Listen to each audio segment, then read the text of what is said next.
रब जे दरबार में कबूल थियलूं हने। बादशाह बिस्मिल्लाह करे, या अल्लाह शाफी या अल्लाह मुआफी। जीअं जो उहा दवा मुंह में विझी पानी जो ढुकड़ो भरियो, मुंह में दवा हलंदी वई, बीमारी त छॾे वई, पर बादशाह जे अंदर वारी अख रब अञा बि वधीक रोशन करे छॾी। बादशाह निहारे उन बचड़े के चयो, ऐ बचड़ा, अल्लाह मुखे शिफा दिनी आ, हाणे तोखे छा खपे? चवे तो बादशाह मुझे अम्मड़ मनो कई हुई, जेको तुझी दिल चवे। बादशाह चयो पांजे अम्मड़ के वठी आ।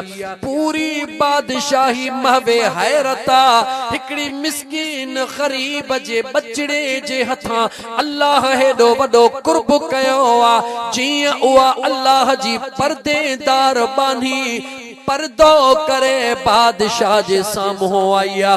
बादशाह हुक्म कयो, ऐ पर्देदार अल्लाह जी बानी, पंहिंजे जुबान सां मुआवज़ो घुर, अज बादशाह ॾियण जे लाइ तैयार आ। उन अल्लाह जे बानी जवाब ॾिनो, अल्लाह जे नेमत जी का कीमत नाहे, हे मुंहिंजी मेहनत नाहे, हीअ मुंहिंजे रब जी मेहरबानी आ। जेको दिल चवई उहो ॾेई छॾ। बादशाह उते जो उते अखिड़ियुनि में लुड़क लाड़े चयो, ऐं अल्लाह जी दिल थी, अगर तूं कबूल करी त मां हमेशा जे लाइ तोखे पंहिंजी राणी बणाए, बचड़े खे हिन सल्तनत जो शहजादो बणाए छॾियां। अल्लाह जे मथा तवक्कल रखण वारन जो बेड़ो मुझो रब पार कंदो आ, याद रखी। अजीज़ाने मन उहा मिस्कीन मारूअड़न जे घरड़े जी गरीबियाणी, जेका पोरियो करे बचड़े जो पेट तातींदी हुई, अजो अल्लाह जे मथा तवक्कल करण सां, मदीने वारे मीर सां प्यार करण जे नतीजे में हलाल जे पोहे करण वारी ते अज मुझो अल्लाह भी राजी थियो, मुझो मदीने जो घोट भी राजी थियो। उहा मजूरी करण वारी वक्त जे बादशाह जी रानी बनाए छड़ी आ। मुझे मौला मुझो अल्लाह ओहो थई, जडे न राजी थींदो आ त कख मां लख करे छडींदो आ। मोटी हला पोइते अर्ज पे कयम, गाल रहजी न वने, गाल पूरी करे वठा। उन चोर नमाज डिगी शुरू कई। होडा गवर्नर पांजे कमरे मां निकरी आयो होयो त चोर जेडी मल माणू के ईंदो दिठई, नमाज त नमाज हुई, पर जेने ते पाण वट पठान नमाज पढ़ंदा हन, ॾिठो तो करे पठाणन जी नमाज पढ़ंदे, नमाज़ी पक्का हन। नमाज जो टाइम उठिनो ट्रक भी बिहार नमाज शुरू, पर आदत हिकड़ी थन, नमाज पढ़ंदा पिया। अखियूं चारे तहां भले ॾिसजो उन्हनि जी तबियत आहे वीचारन जी, नमाज पढ़ंदा पिया पर निहारींदा ॾेढी अख सां चईनी पासे पिया। अल्लाह ताला रहम कर। हाणे चोर जो हुयो, चोर जो ॾिठो त भेण साम्हूं तो पियो माण्हू अचे, नमाज त चोर खां वई विसरी, हाणे जे मुंहिंजी त पतिर लाए छॾींदा। हाणे दिल जो हथ बि ॿधा पिया हन, वारो कर सोना दस्तगीर, वारो कर, हाणे त मुंहिंजी ते दॾियूं रुलाए छॾींदो। हाणे मुंहिंजा दोस्त नमाज त वई हली हुन खां, हाणे वारो कर दस्तगीर, वारो कर दस्तगीर। छो त वाइदो सोने अब्दुल कादिर जीलानी सां कयो हई, ऐं दिलबर अब्दुल कादिर जीलानी उन सां वाइदो कयो हो। उन जे नमाज अल्लाह जी पियो पढ़े, पर वाइदो सैयदना अब्दुल कादिर जीलानी सां कयो हुए। मुंहिंजा दोस्त तोखे अंदाज़ो नाहे त अब्दुल कादिर जीलानी वाइदो कीअं पूरो करे ॾेखारींदो। 5 मिनट वधीक थी नाराज त कोन थींदो न, खुश वेठा हो न। सैयदना अब्दुल कादिर जीलानी रहमतुल्लाह तआला अलैह दीन जो इल्म पिराइंदे पिराइंदे जॾहिं पाण उन जज़ब वारी कैफियत में आया, 15 साल रातन जा जंगल में रहा, घणा साल जवाब दे घणा साल अजकल जो मौलाना साहब दा हलवा खायो माशाल्लाह इं लगो पयो आ इं तो लगे जो करे उज़ा ते विकामे त अलाए केतरी कीमत लगी वने। ऐ मुसलमान कदे पंहिंजे पान के साड़न सिख कदे इन पेट के हेदे करण जे बजाय इहो खादो कहीं गरीबन दे ट्रांसफर करण सिख तो मुझो रब अंदर में नूर वारी का दौलत पैदा करे। सैयदना अब्दुल कादिर जीलानी रहमतुल्लाहि ताला अलैह जंगल में अल्लाह जे रज़ा जे जिक्र सा मौजूद होया। गौर कजा वायदे जो महबूबे सुबहानी वेठा हन। हिकड़ो जवान अजनबी आयो। अब्दुल कादिर अस्सलामु अलैकुम वालेकुम अस्सलाम। पाण फरमायो ए जवान अब्दुल कादिर तू इते वेह जा मां हेडों थी अचा थो। सैयदना अब्दुल कादिर जीलानी फरमायो ठीक आ। हमरा हो हलियो वयो महीनो न 6 महीना न पूरो साल को न आयो। अब्दुल कादिर जीलानी उन जगह ते अल्लाह जा फर्ज भी पूरा कंदो रहो जिंदगी भी गुजारींदो रहो। छो तो सैयदना अब्दुल कादिर जीलानी के खबरा तो अल्लाह पाक कुरान करीम में फरमायो व औफू बिल अहद इन्नल अहद कान मसऊला।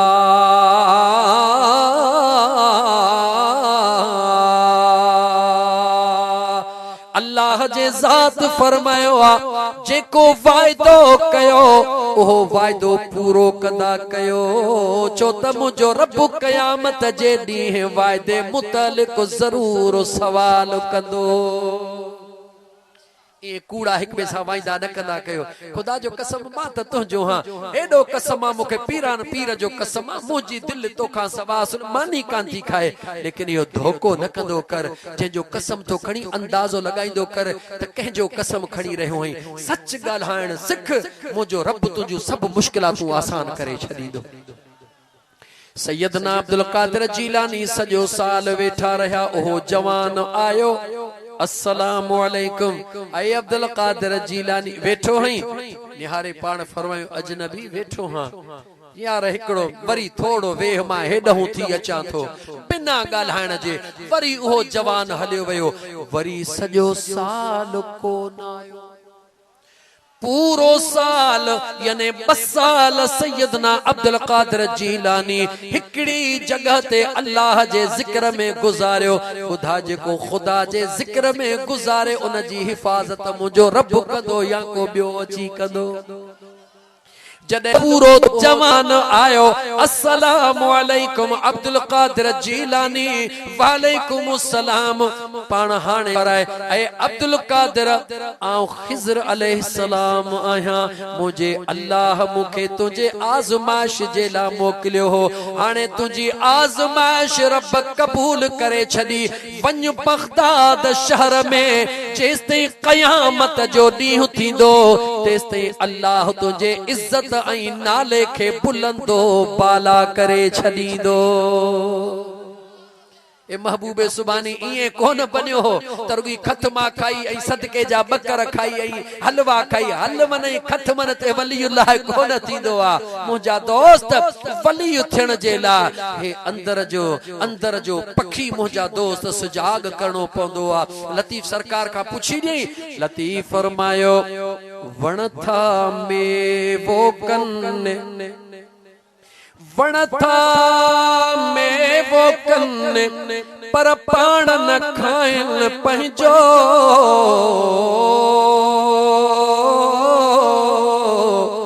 ठिकर भीतर छाड़ पू धूणा धार सहन केडी लज लतीफ चए अदा बेचारन वणन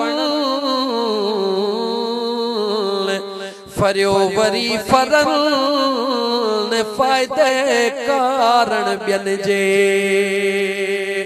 कदे इन बेर जे वण दे निहारी दो कर, कदे अब जे वण दे निहारी दो कर। हर साल फरजी ईंदा हन, पाण पंहिंजो को न खाईंदा हन, लठियूं भी सहंदा हन, भितर भी सहंदा हन, बे साल वरी त्यार लगा पया हूंदा हन। सुनो लतीफ अल्लाह वार जो मिसाल ॾेई रहियो आ त जेके अल्लाह जा सालिह बाना हूंदा हन उहे ॿियनि जे लाइ जीअंदा हन, उहे पंहिंजो जीअण पंहिंजे रब जे हवाले करे छॾींदा हन।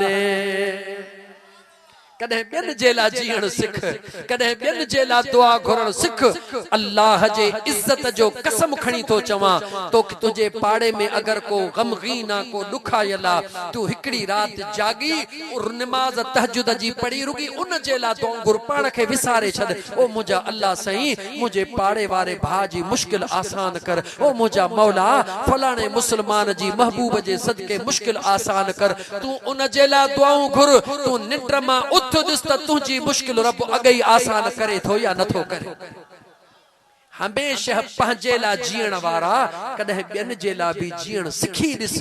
मुंहिंजे अल्लाह खे उन जी दुआ जल्द कबूल कई वेंदी आहे रब्बे ज़ुल जलाल जे दरबार में, जेको सभ खां पहिरीं ॿियनि जे लाइ दुआ घुरंदो आहे। अजीज़ान मन ओ सैयदना अब्दुल कादिर जीलानी रहमतुल्लाह ताला अलैह जॾहिं बगदाद जे शहर में दीन जी तबलीग कंदा हुया, ए आशिक राज पर ताहिरी 200 300 400 माण्हुनि जे आॾो वेठो आहे। लाउड न हुजे त हे जवान गाज़ी ॿुधंदा आवाज़, तव्हां ताईं आवाज़ अलाए पहुचे अलाए न पहुचे।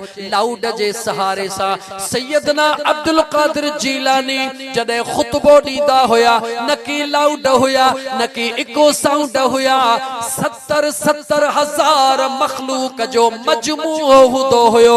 जॾहिं सैयदना अब्दुल कादिर जीलानी अल्लाह जे दीन जी तबलीग कंदा हुया, जीअं भर में वेठल ॿुधंदो हुयो, एतिरो चिट्टो आवाज़ छेड़े में वेहण वारो भी चिट्टो ॿुधंदो हुयो।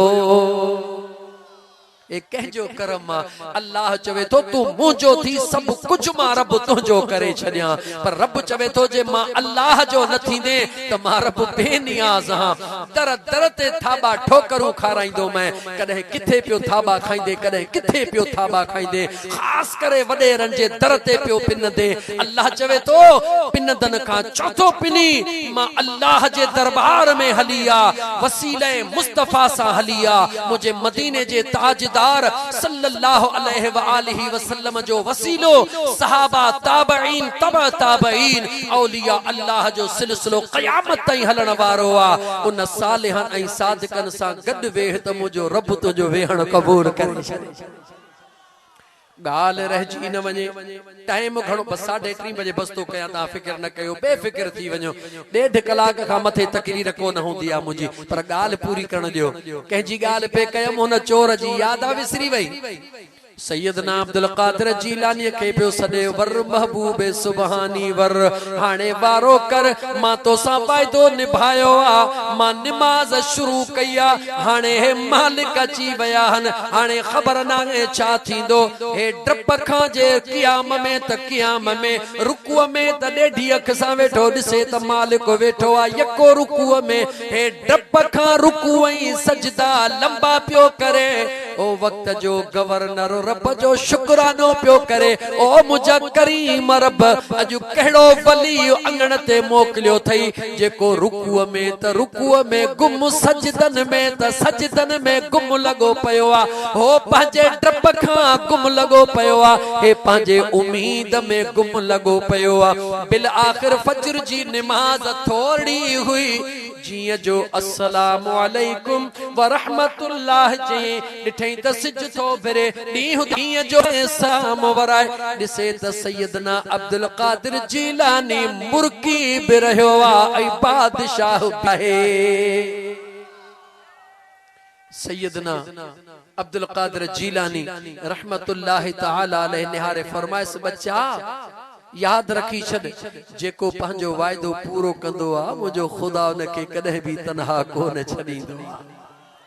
तो असां सा वायदो कयो, असां तुझी ज़मानत अल्लाह जे दरबार में खई, असां सा पंहिंजे रब वायदो पूरो कयो आ। ओडा जेको गवर्नर आ उती चवे तो ओ पीरन जा पीर मूंखे ख़बर आ हर वली जे मथा तो गौसुल आज़म जो कदम आ, पर ओ मुंहिंजा सोहणा दस्तगीर मूंखे निंड में फैज़ वठण जे लाइ हुकुम हिन जवान जे लाइ थियो आ। सैयदना अब्दुल कादिर जीलानी उहो जवान आ जंहिं अल्लाह जे दरबार में जो हथड़ा खया, हथड़ा बस मुझे महबूबे सुभानी जे खणन जी देर हुई।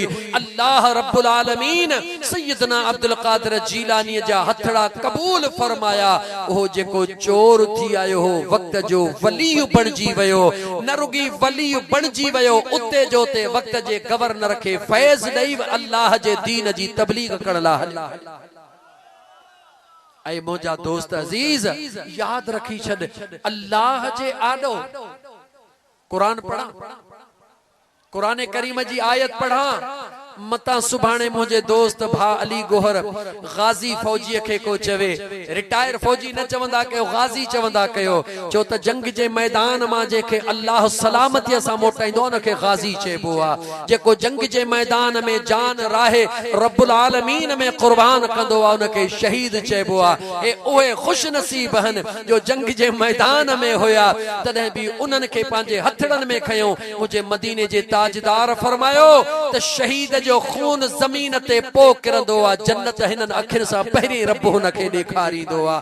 हर मुंहिंजा दोस्त अजीज याद रखी छॾ, हर हुजूर जे साहबीअ जी इहा तमन्ना हूंदी हुई त मुंहिंजा मौला मूंखे शहादत नसीब थे, मुंहिंजा मौला मूंखे शहादत नसीब थे। हे जेतिरा बि गाज़ी वेठा हन, हिनन खे पंहिंजे मुंहं सां कसम ॾेई पुछो त हे केतिरा ई दफ़ा ॿुधाईंदा तव्हांखे त असांजे मथां अहिड़ा मौक़े आया जो यकीन हुयो त अॼु शहादत यकीनी आ। जॾहिं ॾिसंदा त शहादत यकीनी आ त यकीन करे इहे मैदान में निकिरी पवंदा हन।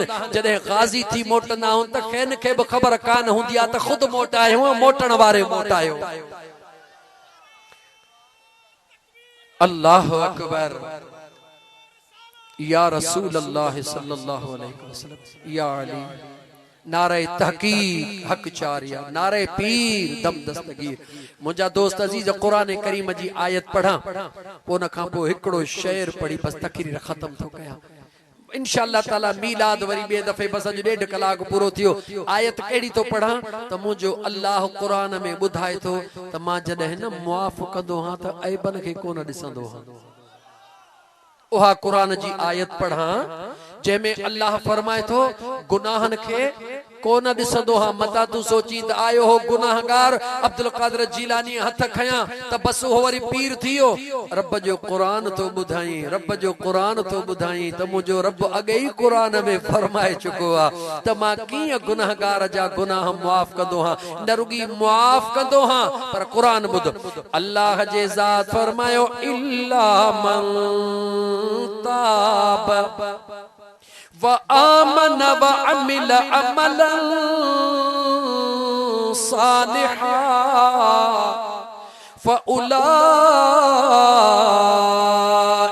युबद्दिलुल्लाहु सय्यिआतिहिम हसनात व कानल्लाहु गफूरर रहीमा।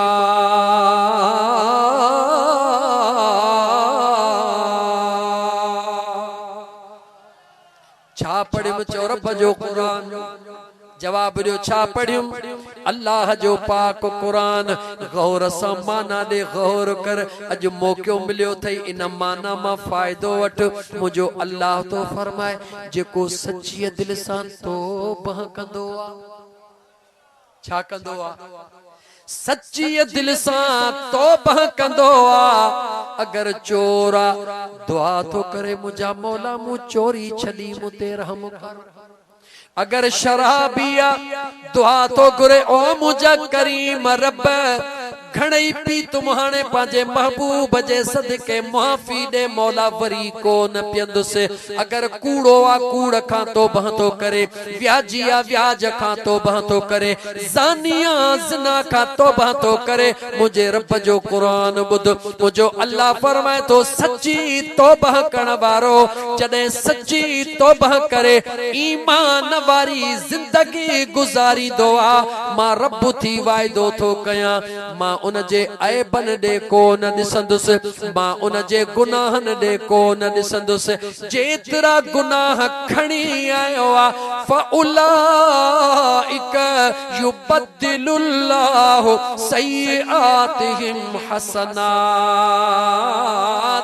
ओ तौबा करण वारा जेतिरा गुनाह खणी आयो है मां अल्लाह ओहे तुंहिंजा गुनाह त माफ़ दूसरा गुनाह खणी आयो आ उन गुनाहन जे एवज़ मां अल्लाह तोखे सवाब भी ॾेई छॾींदे ए छाजी आयत पढ़ियम चो रब जे कुरान जी का वडेरे जी ओ ताकत हो रही आ का मिनिस्टर या रईस जी ओ ताकत हो रही आ ही ॾोह छॾियो मई ही न छॾींदो सही रब चवे तो जहिड़ो आहीं तहिड़ो मुंहिंजो मुझो अल्लाह तो फरमाए तू मुझो बानो है तू मुझी मखलूक है मां तुझो खालिक है अल्लाह फरमाए तो मुझा बाना रुगी मोटन तुझो कमा माफ कर तुझे बेनियाज रब जो कमा अल्लाह फरमाए तो जहड़ो आही तहड़ो तू मुझो है मां तुझो हां ए बाना मुखे सगड़ो करे त दिस ए बाना मां अल्लाह जाडो अखड़ियूं आलियूं करे त दिस ए मुझा बाना तू दिसंदो नाही त हिक मां जे आडो जदे बचड़ो रोई अंगल कंदो आ पो जायज करे या नाजायज करे जडे रोंदो आ त मां जी मामता मजबूर हुंदी आ मजबूर थी करे मां पंहिंजे बच्चे जो अंगल कबूल कंदी आ हालांकि बच्चो चवे थो अम्मा 1000 रुपया दे त अज मां मेले ते वञा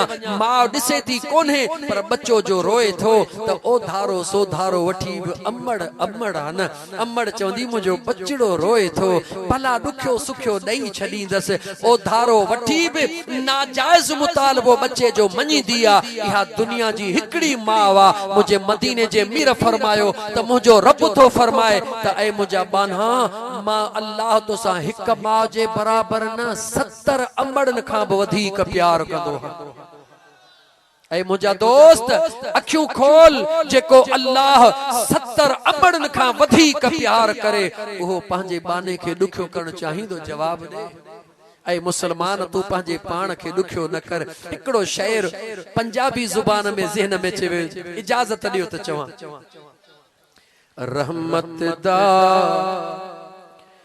दरिया इलाही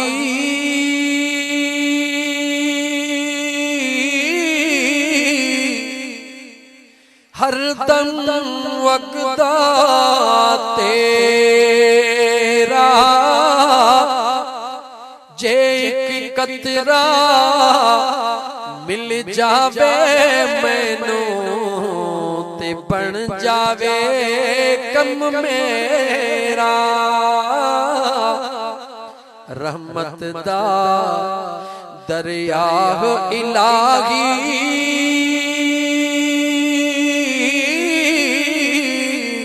हरदम वक़्ता तेरा जे कतरा बख्शी मैनू ते बन जावे कम मेरा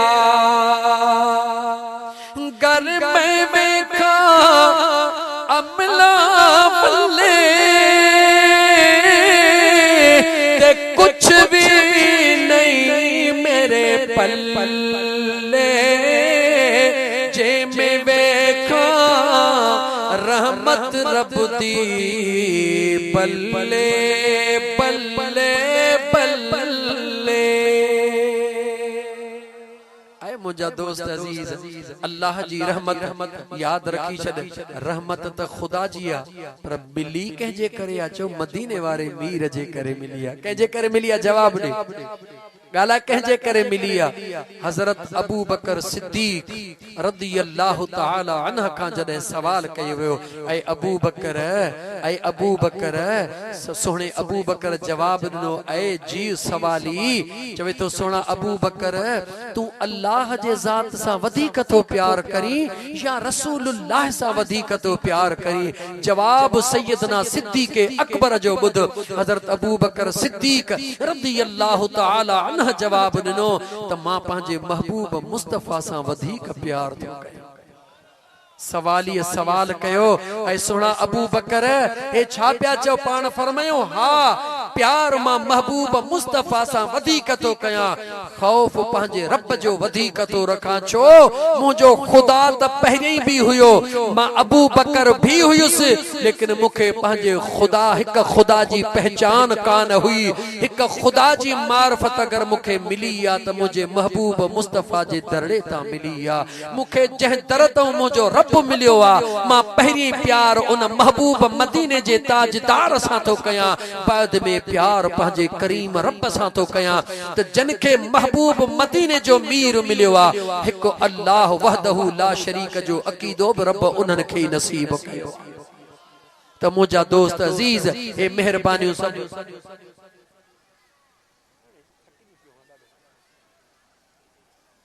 साढ़ा 3 थी वे हन वक्त जी पाबंदी जरूरी है शाबस तवा दोस्तन के जो 1.5 इन दौर में मिया कह वट टाइम सो भी मौलविन के बुधण जे ला मानू मौलविन के समझंदा घर जो वादू भाती लेकिन मुजा दोस्त है अल्लाह जो करम ए मदीने वाले साईं जी रहमत जी निगाह तवा जे मथा अगर तवा बुधण वारा न हो जो तो मौलवी कह के बुधाइंदो जवाब दियो। असुल अल्लाह जे ज़ात तवा जे मथा करम कयो आ तवा जे सदके अल्लाह असा जे मथा भी करम कयो आ अल्लाह से तवा के इन जो अजर अता फरमाइंदो अल्लाह से तवा जे बचड़न में खैर फरमाइंदो तवा सभिनी जे रिज़्क रोज़ी जे हलाल जे पोरे में बरकतूं अता फरमाइंदो।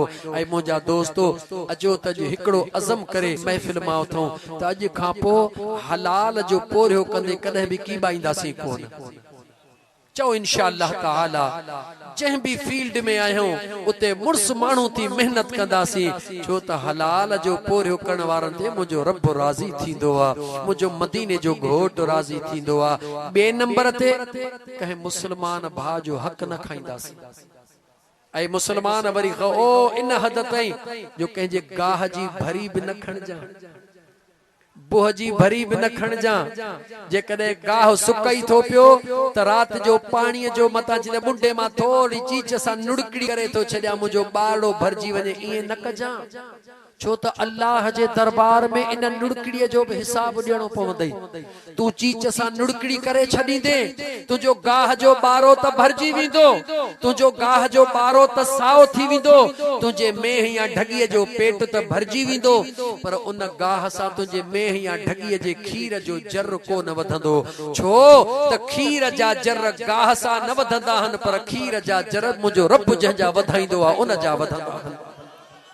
इन करे पंहिंजे बच्चन के त हलाल खारा पर पंहिंजे जानवरन के भी हलाल खारा उन्हन के भी हलाल जी रोजी खारा पो दिस जदे तू पंहिंजे जानवरन के भी हलाल जो पोरियो खाराइंदे बच्चड़न के भी हलाल खाराइंदे त इंशाअल्लाह ताला जेको कणक पोखींदो वो कणक ही खणंदो जेको जोर पोखींदो अल्लाह उनके जोर ही दींदो जेको कमद पोखींदो कमद ही खणदो बच्चड़न के हलाल जो पोरियो करे हलाल जी रोजी खारा इंशाअल्लाह ताला तुझा बच्चा बेफरमान न थींदा इंशाअल्लाह ताला तुझा बच्चा बदबख्त न थींदा। ला यशका जलीसन मुझे महबूब मदीने वाले मीर जा दीवाना खौर सा बुध इन जिक्र जे महफिलन में वेहण वारो को बदबख्त न हुंदो आ सभई बख्त वारा हुंदा हन। अचण वारो तवा के मुबारक एड़े फितने जे दौर जे अंदर भाव भाव का बेजार ऐ खास करे जो एड़ो दी ऐ सिंधी भलारा खुदा तो के शल हिदायत नसीब करे।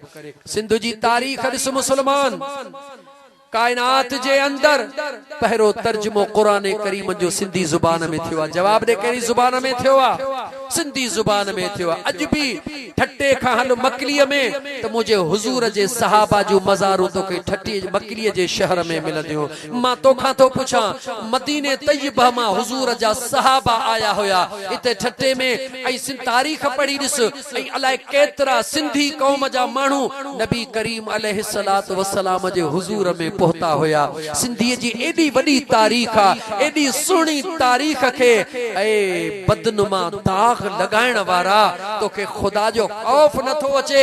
अॼु तूं दुनिया जे आॾो उन सिंधी क़ौम जे हक़ीक़ी तारीख़ खे मिसमार कंदे न्याणियुनि खे रोडनि ते वठी नचाए, न्याणियुनि खे पटका पाराए नचाए ऐं दुनिया खे थो ॾेखारी त सिंधी क़ौम जी ही तारीख़ आहे। खुदा जो कसम तूं सिंधी तारीख़ सां ख़ैर ख़्वाह नहीं, वरन सिंध जी उहा तारीख़ आहे। सुहिणे लतीफ़ जहिड़ा जवान सिंधी हन, मखदूम मोहम्मद हाशिम ठटवी जहिड़ा जवान सिंधी हन। दुनिया जी तारीख़ निहार हुजूर जा केतिरा सहाबी सिंधी ज़ुबान वारा हन। सिंधी क़ौम उहा आहे जन वटि अल्लाह मेहमानी ॾिनी आहे। सिंधी क़ौम उहा आहे जन खे अल्लाह पंहिंजे तॾे जी इज़त ॾिनी आहे। सिंधी क़ौम उहा आहे जन हमेशह धारियुनि खे पंहिंजे जीअ में जायूं ॾिनियूं हन। सिंधी क़ौम उहा आहे जेका हर मोड़ ते पंहिंजी जान अल्लाह ऐं अल्लाह जे रसूल जे दीन जे लाइ कुर्बान करण वारी आहे। सिंधी क़ौम उहा आहे जेका पंहिंजे पाड़े वारनि सां प्यार कंदी आहे। सिंधी क़ौम उहा आहे जेका पंहिंजे तहज़ीब जी हिफ़ाज़त कंदी आहे। हे दिस्तार हुजूर जी सुन्नत ज़रूर आहे, लेकिन असां सिंधी क़ौम जी सकाफ़त बि आहे। हीअ दिस्तार असां मर्दनि जे मथे ते ठहंदी आहे, असांजे न्याणियुनि ते जे मथे ते रओ ठहंदो आहे जेको मुंहिंजे आका जे बचड़नि जी सुन्नत।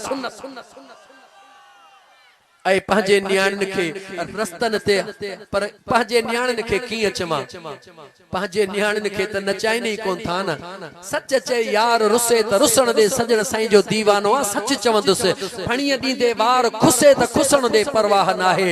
इहे वॾा माण्हू जेके टीवियुनि जा चैनल हलाए ऐं तव्हां असांजे न्याणियुनि खे नचाई था, उन्हनि खे चओ न त तव्हां पंहिंजे न्याणियुनि खे बि वठी अचे पटको पाराए नचायो न। ॾिसो त कीअं था तव्हांखे गोली हणनि, तव्हां खे उहे गोली हणनि ऐं तो असां जूं न्याणियूं ग़रीबनि जूं न्याणियूं रोडनि ते नचाइण वारा अल्लाह जे अज़ाब खां डिॼो। ख़ुदा जे वास्ते सिंधी क़ौम खे जे ज़्यादा कुझु नथा ॾेई सघो त कम अज़ कम सिंधी क़ौम सां ज़ुल्म न कयो। बेशक सिंधी अजरक, अजरक किथों जी सुन्नत आहे, तो इहो त अजरक पातो पर हक़ीक़त ते वञ। काली कमली वाला आका मुंहिंजे हुजूर जे कुल्हनि ते अच्छी चादर बि हूंदी हुई, मुंहिंजे हुजूर जे कुल्हनि ते रंगा रंगी चादर भी होंदी ही, उहा इहो सिंधी अजरक जेको रंगा रंगी आ। याद रखी छॾ मुझे कमली वारे आका महबूब सल्लल्लाहु अलैहि व आलिहि वसल्लम जे मुझे मदीने जे मीर मदीने तय्यबा मां इन सुहिणी सिंधड़ीअ दे निहारे मुझे आका बिन शहरन जे मुतालिक फरमायो। हिकड़ो यमन दे निहारे मुझे मदीने जे मीर फरमायो त यमन मामा मुस्तफा के अल्लाह जे इश्क जी खुशबू अची रही आ। मुझे मदीने निहारे फरमायो त मां मुस्तफा के सिंध मां दीन जी इस्लाम जी खुशबू अची रही आ। याद रखी छॾ हीअ जी आ, हीअ धरती वक्त जे गौसन जी आ, हीअ धरती औलिया अल्लाह जी आ, हीअ धरती शोतन जी नाहे, हीअ धरती गद्दारन जी नाहे। हिन धरतीअ ते अल्लाह ऐं अल्लाह जे रसूल जे दीन जे सर बुलंदीअ लाइ कम कर। हा बेशक सिंधी अजरक सां प्यार आ, बेशक सिंधी टोपीअ सां प्यार आ, बेशक बोज़की जे पटके सां प्यार आ, पर इहो मर्दन जे मथे ते ठहे थो, औरतुन जे मथे ते नथो ठहे। वॾड़ी उम्र वारा वेठा हो, खुदा जे वास्ते जवाब ॾियो छा हीअ सिंध जी सकाफ़त नाहे? अगर को शख्स कंहिं ॻोठ खां मथे उघाड़ो कंहिं जानवर ते चढ़ी घुम वेंदो हो, उनखे हकल कंदा हुया, उहो जानवर तो लही हेठ हलंदो हुयो त फलाणे ॻोठ जे भर मां मथे उघाड़ो वञणो मुनासिब कोन्हे। इहा हकीकत कोन्हे का? ऐं मुंहिंजा मुस्लमान भाइरो अचो त पंहिंजे आका करीम अलैहिस्सलातु वस्सलाम सां सचाई जो सबूत ॾींदे सिंधी क़ौम जी हकीकी नुमाइंदगी कयूं। अजरक सां प्यार कर। सिंधी टोपी अजरक त ॿुधायो मई, सिंधी टोपी बि निहार न, दुनिया जी सकाफ़त आ। सिंधी टोपीअ में मुसल्लो ऐं मेहराब ठहियल आहे, सिंधी टोपीअ ॾे निहार। इन सिंधी टोपीअ खे पाइण में इज्जत समझ, इन सिंधी टोपीअ खे पाइण में अज़मत समझ। छो त जॾहिं सिंधी टोपी तूं पाईंदे त तोखे सजदे ॾियण लाइ पोइते करण जी ज़रूरत कान पवंदी। दिस्तार खे पोइते करणो पवंदो, ॿिए टोपीअ खे पोइते करणो पवंदो। पर ओ सिंधी तोखे अल्लाह उहा इज्जत बख़्शी आहे जो तुंहिंजे तहज़ीब ऐं सकाफ़त में उहा टोपी आहे जंहिंमें मिहराब ऐं मुसल्लो ठहियो पियो। त इहो मिहराब ऐं मुसल्लो सिंधी कौम खे चवे थो त तूं दीनदार आहीं, तू बेदीन नथो ठहीं, तू दीन जे खिलाफ कम कंदे नथो ठहीं। मुंहिंजा दोस्तो अचो त उन्हनि जे लाइ बि दुआ घुरूं त मुंहिंजा अल्लाह साईं उन्हनि खे बि हादी तू हिदायत अता फरमाए।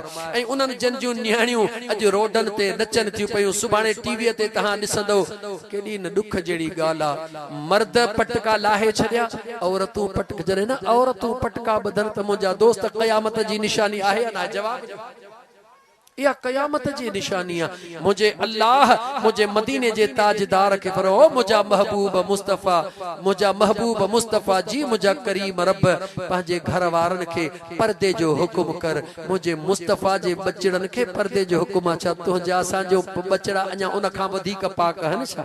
मुझा दोस्तो अचो त पंहिंजे बचड़न जी इज्जत कयूं। हा, पंहिंजे न्याणिन जी इज्जत कयो, पंहिंजे न्याणिन खे प्यार ॾियो। मुझे मदीने जे साईं फरमायो त पुटन खां वधीक न्याणिन सां प्यार कयो। सालियाने उर्स मुबारक ते मुझे महबूब मुर्शिद सजण साईं दामत बरकातुल आलिया ऐलान करे सजी जमायत लखन में फकीरन का हथ खणायो त वायदो कयो असां पुटन खां वधीक न्याणिन सां प्यार कंदासीं। उन्हनि जे तैलीम जो ख्याल, हा पंहिंजे न्याणिन खे पढ़ा, पंहिंजे न्याणीअ खे डॉक्टर कर, पंहिंजे न्याणीअ खे इंजीनियर कर, उनखे इल्म सां आरास्ता कर, उनखे इल्म सां मुज़यन कर। हिकड़ी न्याणी जॾहिं पढ़ी पवंदी त लाइ केतिरा खानदान सुधरी पवंदा आहिनि। पंहिंजे न्याणीअ जो तैलीम ज़ेवर थिए, पंहिंजे न्याणीअ जो पर्दो ऐं हया ज़ेवर थिए। अचो त पंहिंजे न्याणियुनि खे तव्हां सां पर्दो सेखारियूं। हया ऐं पर्दे में रही करे तुंहिंजूं असांजूं न्याणियूं तैलीम पर्दो ऐं हया। मुंहिंजा दोस्त अज़ीज़ रुॻी हिन बुरके में नाहे, पंहिंजे न्याणीअ खे उहो दिली तौर ते हया ऐं पर्दो सेखार त जॾहिं हूअ जेकॾहिं वागुन जे विच में बि हले हुन जो कंधड़ो हेठि हुजे, हुनखे ख़बर हुजे त अम्मा फातिमा जी सुन्नत ही आहे। इंशाअल्लाह मां कंहिंजो मुखालिफ न आहियां, मां सियासी माण्हू न आहियां, पर अंदर सड़े खां चयमि त मुंहिंजा उम्मीद आहे तव्हां इत्तिफ़ाक़ कंदव मूंसां त अल्लाह ताला असां सिंधियुनि खे पंहिंजी सकाफ़त ज़िंदा रखण जी तौफ़ीक़ अता फरमाए। अचो त पंहिंजूं ओताकूं सजायूं। ओ सिंधियो, सिंध जी सकाफ़त इहा है। अचो त पंहिंजूं ओताकूं सजायूं, अचो त पंहिंजूं मेहमान नवाज़ियूं सजायूं। सिंधी घरनि मां कॾहिं बि धौरो कोन खुटो हो। सिंधी घरनि जूं अमड़ियूं असर जो थी ला इलाहा इल्लल्लाह जी लोली बि ॾींदियूं हुयूं, चाणा बि विलोड़ींदियूं हुयूं। काॾे वियो उहो चाणो, काॾे विया उहे मखण, काॾे वयूं उहे ओताकूं। अचो त मोटी करे पंहिंजा माग संभालियूं, पंहिंजूं ओताकड़ूं आबाद कयूं। उहे कॾहिं आबाद थींदियूं जॾहिं अंदर मां बुग़्ज़ कढंदासीं, जॾहिं अंदर मां कीनो कढंदासीं, जॾहिं अंदर मां साड़ कढंदासीं, जॾहिं अंदर मां हसद कढंदासीं। अचो त पहिरीं हिक ॿिए सां प्यार कयूं। जॾहिं पाण में हिक ॿिए सां प्यार कंदासीं तॾहिं त ॿाहिरियनि सां बि प्यार कंदासीं न। भा भा जो दुश्मन, सौट सौट जो दुश्मन। ओ ताकत अचे तो त अधे वली दा त मूंखे ख़बर कान्हे, होॾे वञी ॾिस, कुझु कोन थींदी। ऐं मुसलमान अचो त हिक ॿिए खे मुआफ़ करणु सिखूं। अचो त हिक ॿिए खे मुआफ़ कयूं। हिक ॿिए खे मुआफ़ करणु, मेहमान नवाज़ी करणु मुंहिंजे आका करीम जी सुन्नत आहे। ख़ुदा तव्हांखे मदीने तय्यबह जी हाज़िरी नसीब करे त ख़बर पवे त मेहमान नवाज़ी मदीने में छा थींदी आहे। अल्हम्दुलिल्लाह सभई पाकिस्तान जा सूबा भला आहिनि, लेकिन जेतिरे क़दुरु मुंहिंजो तजुर्बो आहे, बलोचिस्तान में वञ, कंहिंखां पुछ त फलाणे जो घर किथे आहे, भले अॻियां तुंहिंजे हुजे पर ॾसु कोन ॾींदा। छो कोन ॾसु ॾींदा? चवंदा अलाए को पलांद वठण आयो, अलाए छा। उन्हनि जा कबाइली छेड़ा आहिनि। पंजाब में वञ, कंहिंखां पुछ वञी यार ॾे ख़बर फलाणो असांजे दोस्त जो घर किथे आहे, चवंदो मूंखे ख़बर कान्हे का। पर हीअ सिंध उहा अथई जंहिंखां पुछंदे फलाणे जो घर किथे आहे, पंहिंजो कमु छॾे वठी दग ते बीहारे चवंदो ओ ही दग सिधो वठी हेॾऊं फिरी अॻियां वकड़ फलाणा ना पत पार, उहो उते घर अथई। छो? हिन सिंधी क़ौम जे अंदर में ख़ौफ़ कोन्हे। उन्हनि खे ख़बर आहे त भुलियल सां रब राज़ी थींदो आहे, मदीने जो मीर भी राज़ी थी पवंदो। ऐं सिंधी पंहिंजी सकाफ़त हक़ीक़ी संभाल। मुंहिंजा दोस्त अज़ीज़ तव्हां ॾिसो त जेके असांजा पंजाब मां दोस्त जिन ज़िंदगियूं हिते आबाद कयूं आहिनि, अल्हम्दुलिल्लाह उहे जॾहिं पंहिंजे पंजाब मोटी वेंदा आहिनि त पंजाब जा माण्हू उन्हनि खे पंजाबी न सॾींदा आहिनि, चवंदा आहिनि तव्हां सिंधी हो छो जो उन्हनि जी तहज़ीब उथण वेहण सॼो सिंध वारो हूंदो आहे। इन सिंध ते धरतीअ ते रहण वारो अचो त गॾिजी करे पंहिंजे महबूब मुस्तफ़ा जे आशिकनि जे हिन धरतीअ खे अमन ऐं प्यार जो पैगाम बनायूं। सच्चा सिंधी तॾहिं चइबासीं जॾहिं असां पंहिंजो ओताकूं आबाद कयूं। छा सां आबाद कयूं? मुहबतुनि सां आबाद कयूं, ज़िक्र सां आबाद कयूं, सुघड़ुनि जे महफ़िलुनि सां आबाद कयूं। अल्लाह जी ज़ात महबूब जे सदके तव्हां असांजी हाज़िरी क़बूल फरमाईंदो। मदीने वारे मीर जे सदके तव्हां असांजो अचण क़बूल फरमाए। अल्लाह क़ुरान करीम में फरमायो वलौ अन्नहुम इज़्ज़लमू अनफुसहुम जाऊक। बस तर्जुमो थो कयां, मुझे बेनियाज़ रब फरमायो ॿिनि टिनि ॾींहंनि खां पोइ ॻोठ गुलाम हैदर अगर हिते किथे वेझो आहे, ॻोठ गुलाम हैदर मल्ला मंगो जे किथे करीब आहे, इंशाअल्लाह ताला 2 तारीख़ जी शाम 3 पहिरीं खां मगरिब ताईं अल्लाह कंदो अगर मुलाकात थी तो वरी इन ही आयत ते इंशाअल्लाह अॻिते हलंदासीं। अल्लाह फरमायो वलौ अन्नहुम इज़्ज़लमू अनफुसहुम जाऊक। रब जो जॾहिं न पंहिंजे गुनाहनि जा अंबार करे नफ्स जे मथां ज़ुल्म करे छॾीन त मुंहिंजा मुस्तफ़ा चवीन तो महबूब जे दरड़े ते हलिया अचे फस्तगफरुल्लाह। पहुचे मां अल्लाह जादो रोन गिड़गिड़ाइन वस्तगफर लहुमुर रसूल। मुझा महबूब तो तू उन्हनि जे लाइ हथड़ा खण लवजदुल्लाह तवाबर रहीमा।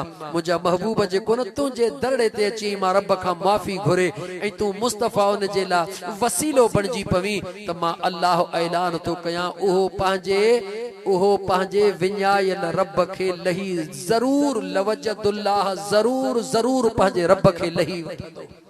दरे मुस्तफ़ा तां खुदा मिलंदो आहे। अल्लाह कुरान में फरमायो अबे अम्मा जी खिदमत कर, अबे अम्मा जी इज्जत कर, मुर्शिद जो अदब कर, इज्जत कर। इताअत करनी थई त मुझे महबूब मुस्तफ़ा जी कर, पैरवी मुझे महबूब मुस्तफ़ा जी कर। अदब अबे अम्मा जो कर, खिदमत अबे अम्मा जी कर, पर पैरवी मुझे मदीने जे मीर जी कर। छो उन महबूब के रब पैरवी जे लायक बनाए। हुकुम कयो लक़द कान लकुम फी रसूलिल्लाहि उस्वतुन हसना। अल्लाह मुझो चवण तव्हांजो ॿुधण क़बूल फरमाए। अल्लाह ताला सां तव्हां सभिनी खे पंहिंजी ज़िंदगी हलाल जी रोज़ी कमाए खाइण जी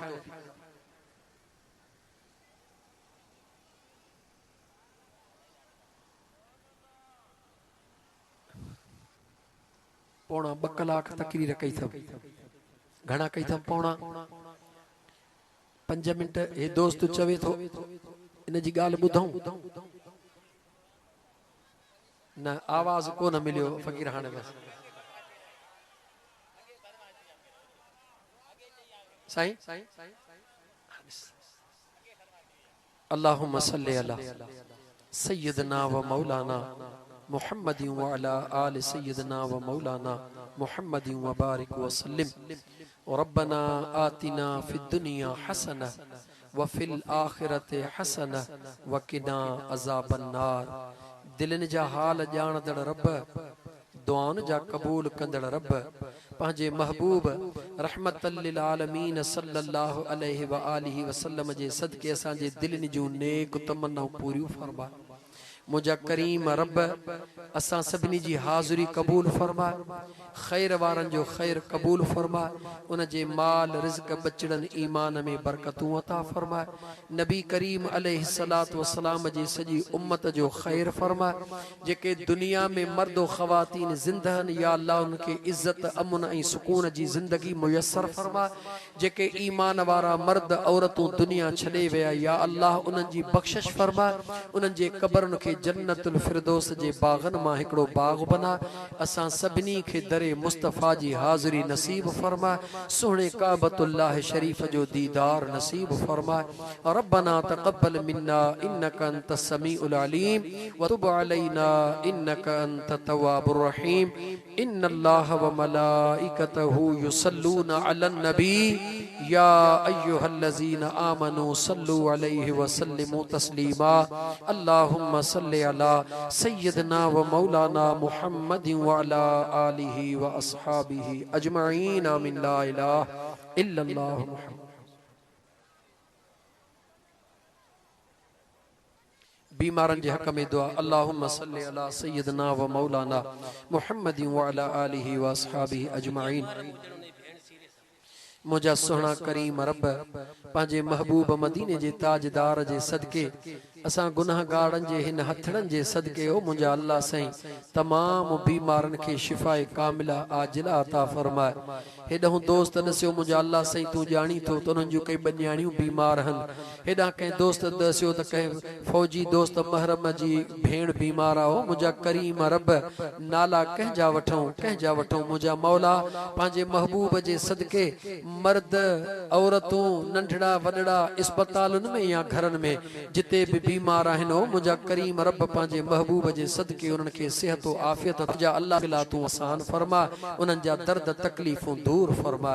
सल्लल्लाहु तआला अला हबीबिही सय्यदना व मौलाना मुहम्मद व अला आलिहि व अस्हाबिहि अजमाइन आमीन। ला इलाहा इल्लल्लाह मुहम्मद रसूल। नमाज जो टाइम भी थी वियो आहे पर असांजी हिते बहराड़ी जी रस्म जे नमाज जो नालो थींदो त अधरक माण्हू निकिरणु शुरू कंदा ऐं पोइ हिते नंगर रहिजी वेंदो। इन